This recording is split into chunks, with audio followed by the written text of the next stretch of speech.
HR issues can kill you. One complaint against your company can turn your world upside down.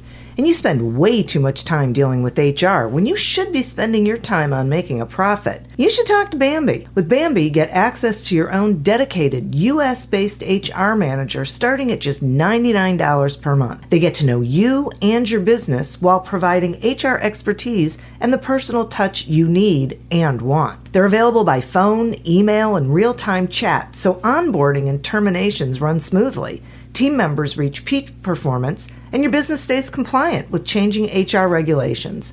And with Bambee's HR Autopilot, you'll automate important HR practices like setting policies, training, and feedback. HR managers can easily cost $80,000 a year, but Bambee starts at $99 per month. Schedule your free conversation today to see how much Bambee can take off your plate. Go to Bambee.com right now and type in Accelerate under podcast when you sign up. It'll really help the show. Spelled BAM, BEE.com. Bambee.com. Type in Accelerate. Some cars are comfy on the inside but don't have power on the outside. And some cars have the horsepower but none of the comfort. I used to think there weren't any cars that were the total package. But that all changed when I got my Honda SUV. It's rugged and sophisticated, and right now, Honda has deals on the entire Honda SUV lineup. CR-V, HR-V, Pilot, Passport, you name it. So if you're looking for a car that's the total package, the only place you'll find it is at your local Honda dealer. Hurry before they're all gone.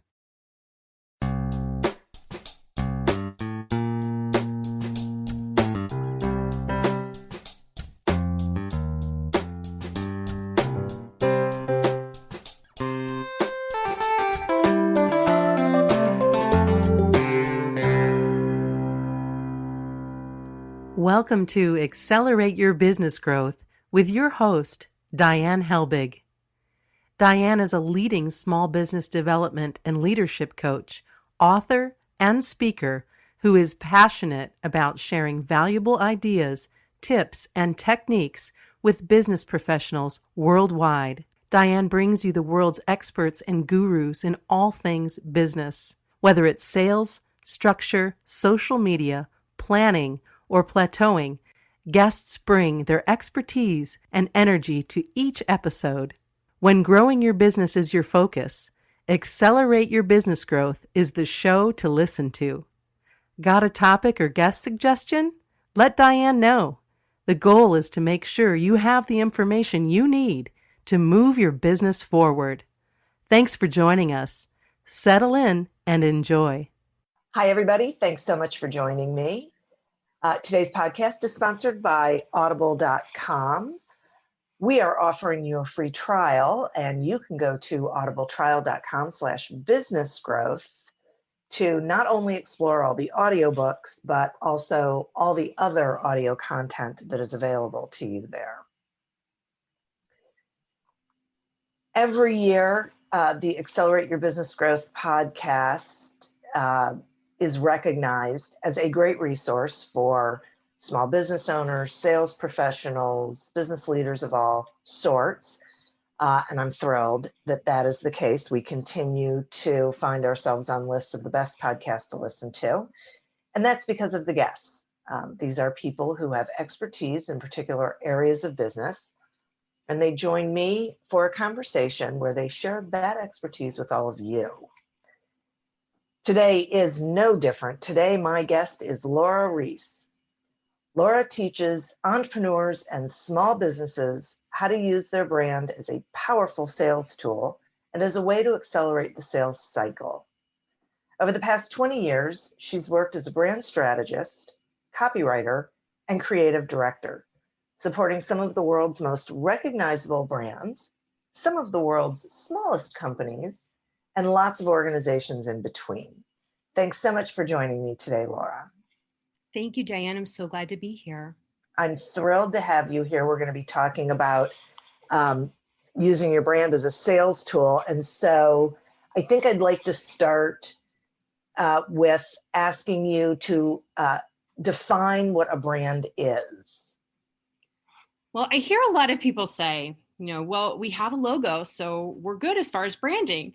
But I think that a brand is about a lot more than that. It's about the total experience that your customers have with you, with your business. A logo is definitely part of that because it ideally should represent and reflect that experience, but it's just a really small piece. So at a base level, and especially for small businesses, your brand is going to boil down to two things. The first thing is how your company serves customers. So that's how you solve their problems, how you meet their needs, how you help them achieve their dreams, their goals. And then the second thing is how you express that externally. So if you think about a big brand like Nike, I love that example because they're just so ubiquitous and everyone's so familiar with their swoosh and their tagline. But the way that they really serve customers is they provide shoes and athletic wear that's designed to enhance performance and it gives you confidence to play at a high level. Well, that's not very sexy to say, right? So even though that's the foundation of what they do, the way they express that is by showing you elite athletes and by saying, just do it. Okay. So let's talk about like this. Are there similarities between like the Nike brand and a brand for a small business? Are there differences between the Yes, two? definitely. Okay. Yeah. So when you think about a brand for any size of business, you're going to have a set of foundational things that are the same. So Nike knows its customer, Nike knows what messages resonate, it knows its personality, it has a set of visual and verbal tools that it follows in every execution of its brand. The same holds true for a small business. These are the same foundational elements that I teach my clients when we go through my branding framework. It's that same thing, defining your customer, knowing your messages, knowing your personality and how you execute that. The biggest differences that you're going to see is the scale at which you can execute your marketing tactics, right? So Nike can work with LeBron James and Serena Williams, but you probably don't have that kind of budget as a small business, right? Yeah. Okay. So that makes so much sense to me. Now, oh shoot, I just had a question and it totally left my head. Oh, I know what it was. When you were talking about, defining your client, I find that companies are reluctant, I will say, that small business owners are sometimes reluctant to engage in that sort of definition because they're afraid they're going to leave people out or leave, companies out, customers out, that they want to be pretty broad. It's so common. And I think that fear is real. I've faced it myself as I've defined my brand for my own business. You want to make sure that you can help a lot of different people. But what you're really doing when you are talking in generalities is you're saying things that are kind of vanilla and no one is going to pay attention to. Yeah. So the more tightly you can zero in on your target customer, the more you can know that person, to know their pains, their problems, what it's going to look like for them if those problems are solved, the more that you are going to stand out to that person. And if you think about one target client, it sounds crazy because of course you need more than one client to keep your business running. Yeah. But when you create your brand and then the marketing that follows from that, if you have one specific person in mind that you are talking to, it's just going to be so much more concrete and so much more real, have so much more emotion and passion that is going to be communicated to everyone. It's going to be so much more effective for you. Ah, right. Because the messaging is so specifically targeted to that audience. Absolutely. It's going to capture that exact person, but then also the people that want to be like that person. Oh, that's interesting. Okay, now you just said when you do the branding and the marketing that follows up from it, will you please explain the difference between branding and marketing? Because I think this is another place where people get confused. It is confusing, and there's a lot of overlap. And I think that people use those terms interchangeably a lot of the time. But how I define it and how I teach my clients to think about it is that the brand is the underlying foundation and guide. It's what you say, how you say it. And it includes tools like a set of colors and fonts, a logo, maybe a tagline. But then marketing is the tactics and the way that you use those to get your brand out into the world. So those are things like billboards, Facebook ads, emails, direct mails, signs. And I see a lot of business owners, they try out a lot of different marketing tactics. Everyone's telling me I need to be running Facebook ads, or I should be on TikTok, or I should be doing live video. And then they're trying these things, one after the other. And a lot of times they aren't getting results. They're wondering why people aren't as excited about their, products or services as they are. And the problem a lot of times is that they're not coming from a strong brand foundation. So marketing, what it will do is it's going to take this foundational set of messages and tools you have, your brand, and it's going to amplify it. So some tactics are going to be better at amplifying, than others, depending on what your business is. But if you're unclear on your brand, what you're doing is you're amplifying a message that's really muddy. And so people aren't going to get it, no matter how much money you throw at it. It's really tough to outmarket a brand that isn't well defined. You just end up like kind of wasting a lot of money and effort towards something that is not going to bring you a lot of results. That's interesting. Okay. And is it this this very clear definition of what your brand is that what helps with selling? It absolutely does. Because when you are talking to that best fit potential customer, they are going to start to know who you are. They're going to start to understand how you can serve them. So when someone interacts with your brand, they get introduced to you, you capture their interest, you're going to start to earn their trust, and you're going to make the case for what it is you're selling. So then once you actually can talk to them in real time, they're so much more closer to becoming a customer. They feel like they already know you a little bit. It's basically you're talking more to a warm audience than you are to a cold audience, which I know that's so much easier for every salesperson who wants to talk to a warm audience, right? It's so true. And I love that because I think that helps make the case for being really clear about what your brand is, because so many small business owners just, they struggle with the whole concept of selling, and that's why they need to hear this. Absolutely. Well, selling seems really intimidating. I mean, I feel like a lot of people have made it into a dirty word. Yeah. And it's, if you think about selling as something that you are providing for someone that needs it, that you can help somebody, that you can solve their problems, you can help them achieve their dreams, whatever that is, you're just putting that opportunity in front of someone that needs that. You're not trying to talk them into anything that they don't want to do. And so your brand is going before you and kind of shouting out that message, like, hey, who has this problem? I can help you. Hey, who has a dream? I can help you achieve that. So then when you as a salesperson come in, then, they already know what to expect from you. And so it makes it a lot easier. Right. Yeah. So, and it feels to me like when you really have your brand down, it gives people that opportunity to learn to trust you, because it's so clear that people aren't feeling like you don't even know what you offer. Yeah. I think that is a common mistake that I see companies making. Like, they're not clear on what they actually do. Are you doing 7 things? Like, can you focus on one thing that's working the best? And then if they know that really well, then the next mistake I see people making is that they are only talking about what they do, and they're not talking about how it serves their customers in any sort of way.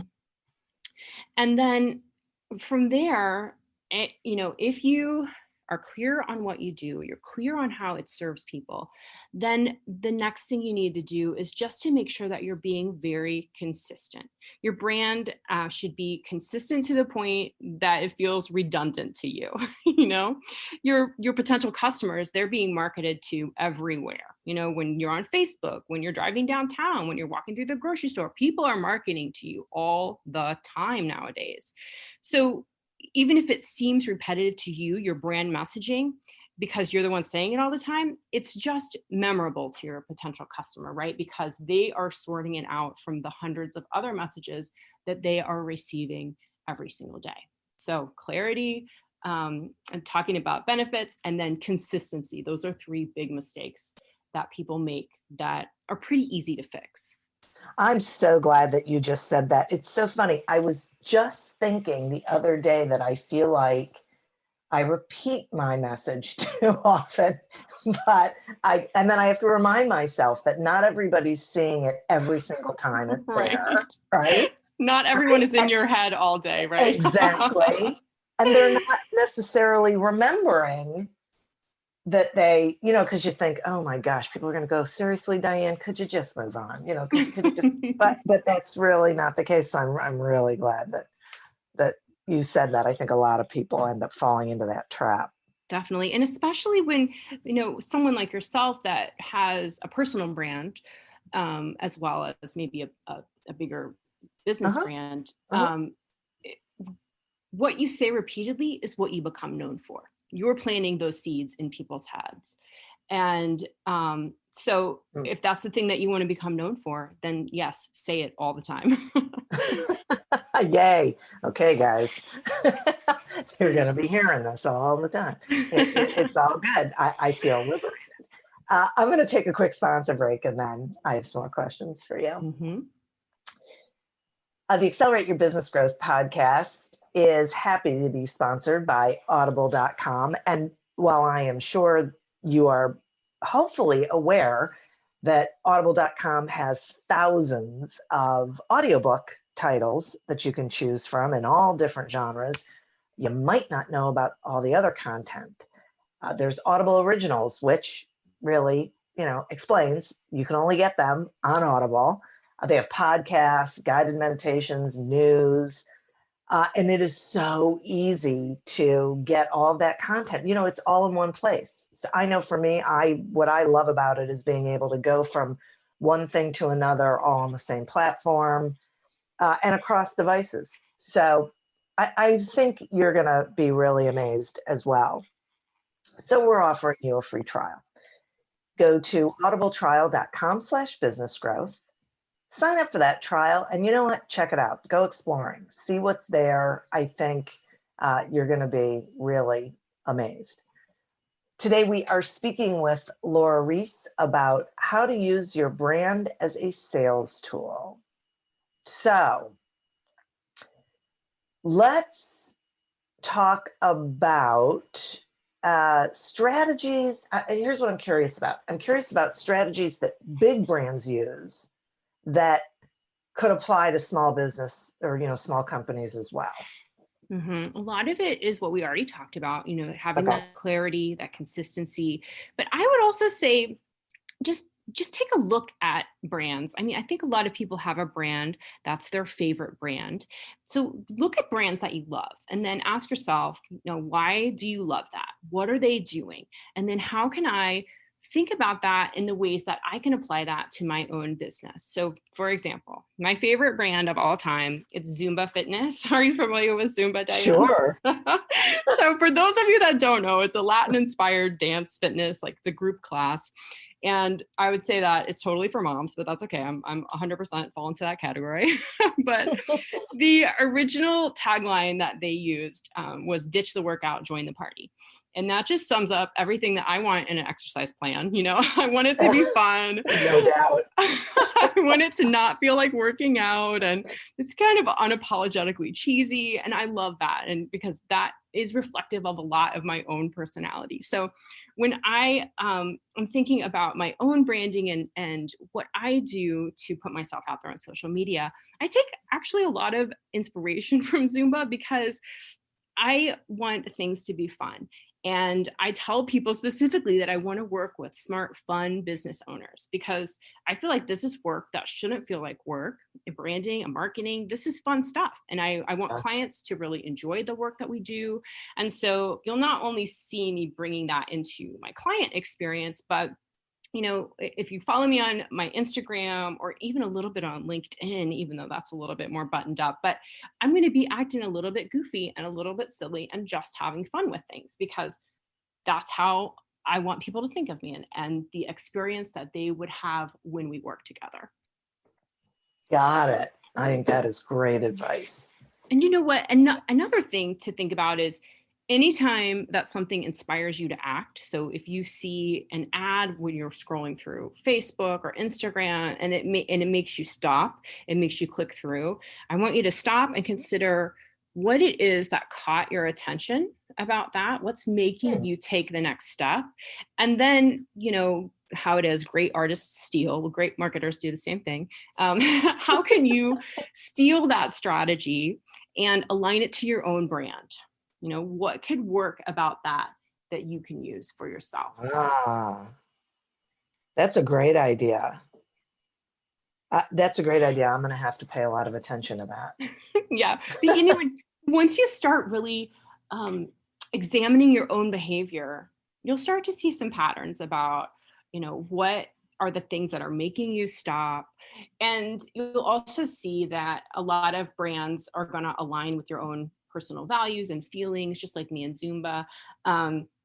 And that's another piece of your brand that you can think about, like what are your brand's values and what are the values of your customers, and making sure that those things line up and that you are communicating those out, because people are going to see themselves in that and feel more, it makes you more relatable to them. Right. Yeah. Yeah. That's huge. I think that is a huge point. And so let's talk some about the copywriting and design part, because I also think that a lot of small companies, maybe they're just starting out and they're totally bootstrapping it, or maybe they feel like they don't necessarily have a budget for these things. So will you talk about how important they are to developing a good brand? Yeah, that's a good question.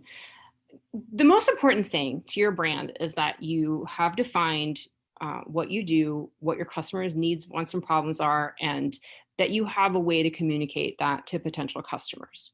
So that is where any good writer or designer or creative person that you could hire is going to start, because their goal above all is to use verbal and visual elements to tell that story to your customer about how their life is going to be better when your company is in it, right? So it's completely okay for you to DIY your brand and marketing when you're first starting out. And that actually is going to benefit you, because you're going to be so close to it that you're going to gain a really deep understanding of what kind of messaging resonates for your customers.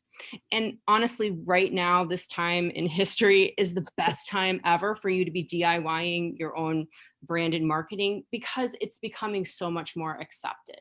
If you think about when we were kids, the only advertising that we really saw was, television commercials, and they were so polished, right?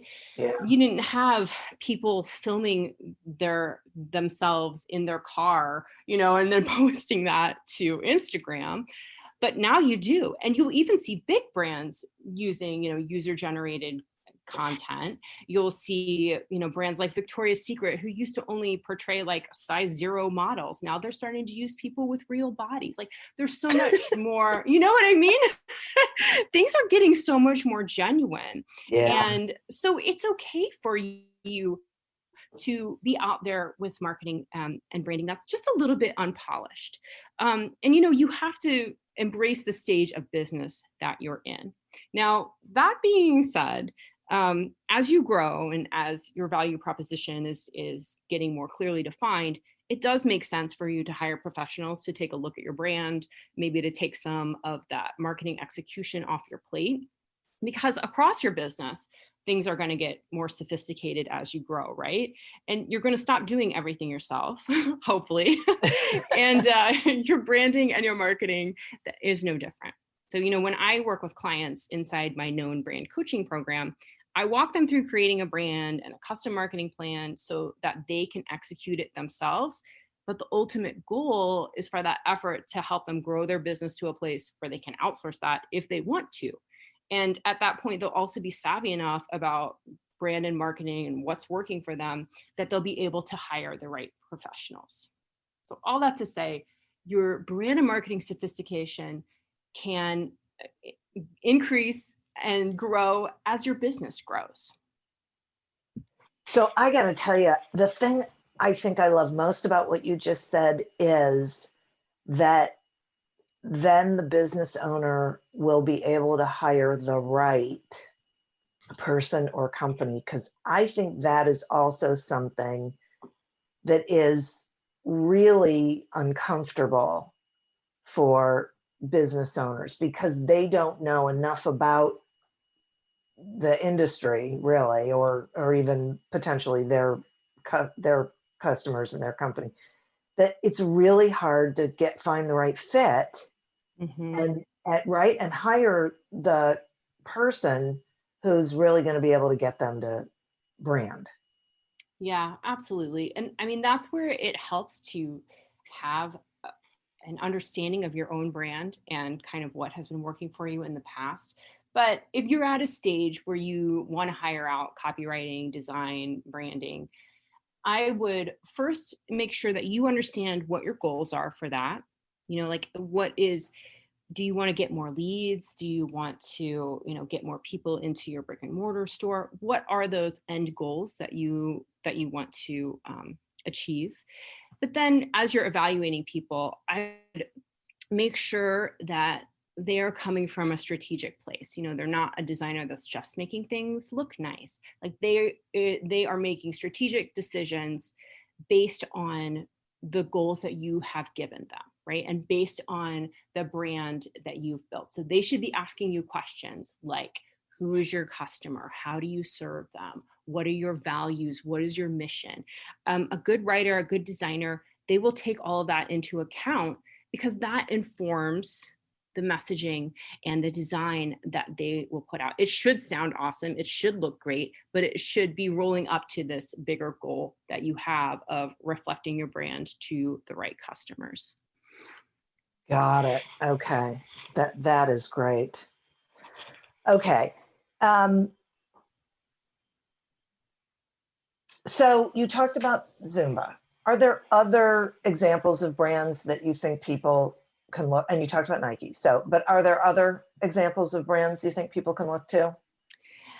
Well, I love Starbucks because I love how Starbucks is so consistent. They do a really great job of being consistent in a way that doesn't feel that repetitive. So for example, if you look at their Instagram, like at least 75% of their pictures is just a hand holding a Starbucks cup, but they put those in there's so many different hands, it's so many different environments. It's even like the difference between like something that they would serve a hot drink in versus something that's a frozen drink.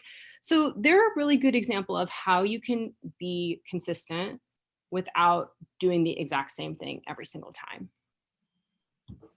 Oh, that's great. I love them. And another brand that I love that is, it's kind of lesser known, so you probably not have heard of it, but there's a bathing brand called Courtney Jean.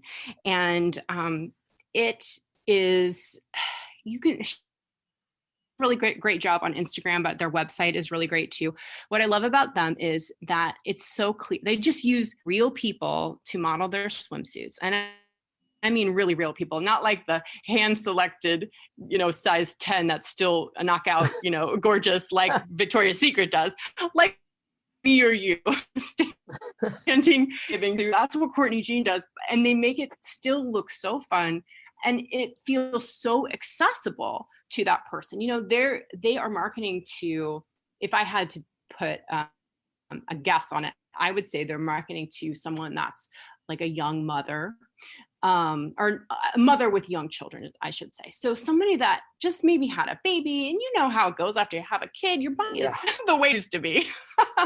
So I think they're really connecting with that person to say, hey, it's okay. You can still have a cute swimsuit, and we're cutting the waists high, and we are we're making sure that your boobs aren't hanging, and you can still have fun. And that's such a one example of specific customer target. My kids are teenagers, but I still love their bathing suits because I'm still a person that has a normal body.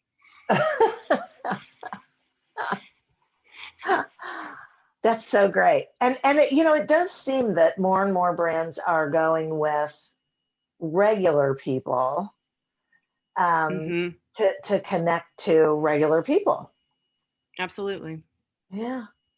I like that. It's so much more relatable. And that's what it should be about. So Laura, I so love this information. It's been helpful, I know, to me. So I know it has been to the listeners as well. So thank you so much for sharing all of this information with all of us. And will you let the listeners know, how they can find you and about your program and Absolutely everything you got going on? Sure. So you can connect with me on Instagram, and my user ID there is _Laura Rees. So that's LAURAREES as in Sam. And then I also am on LinkedIn a lot. So if you want to connect with me there, you can just find me at /Laura Rees. And then I did create for your listeners an overview of my 7-step brand to marketing framework. And if you would like to pick that up, you can head to my website, which is lrees.com. And then you can find that freebie /known7. So it's LREES.com /KNOWN7. Cool. Wonderful. Thank you for that. And listeners, thank you. You are who we are doing this for. I'd also like to thank our sponsor. Head on over to audibletrial.com/businessgrowth. Sign up for the free trial of audible.com and go exploring. I think you will enjoy that and also be amazed. As always, continue to prosper and be curious. And until we meet again on another episode of Accelerate Your Business Growth, goodbye and good day. Full send with the driver? Check. Piercing iron through the wind? Check. Low checker, high spinner, flop to a tight pin? Check, check, and check. No matter what shot you need to pull off, there's one ball that's better for them all. The all-new TP5 and 5X from TaylorMade. With a newly redesigned dimple pattern, engineered for more distance, more control around the green, and better stability in the wind, it's the hottest tour ball in golf. So no matter what shot you face, there's one ball that's better for all. The TP5 and 5X from TaylorMade. Full send with the driver? Check. Piercing iron through the wind? Check. Low checker, high spinner, flop to a tight pin? Check, check, and check. No matter what shot you need to pull off, there's one ball that's better for them all. The all-new TP5 and 5X from TaylorMade. With a newly redesigned dimple pattern, engineered for more distance, more control around the green, and better stability in the wind, it's the hottest tour ball in golf. So no matter what shot you face, there's one ball that's better for all. The TP5 and 5X from TaylorMade. Imagine how fast we could solve the world's biggest problems if more SaaS startups would gain traction sooner. Welcome to the Tech Entrepreneur on a Mission podcast. This podcast is dedicated to sharing experiences from B2B SaaS CEOs who are going above and beyond to deliver change that is noticed. You will hear their secrets and learn what is required to build a SaaS business that the world starts talking about and keeps talking about, and how to overcome the roadblocks to do so.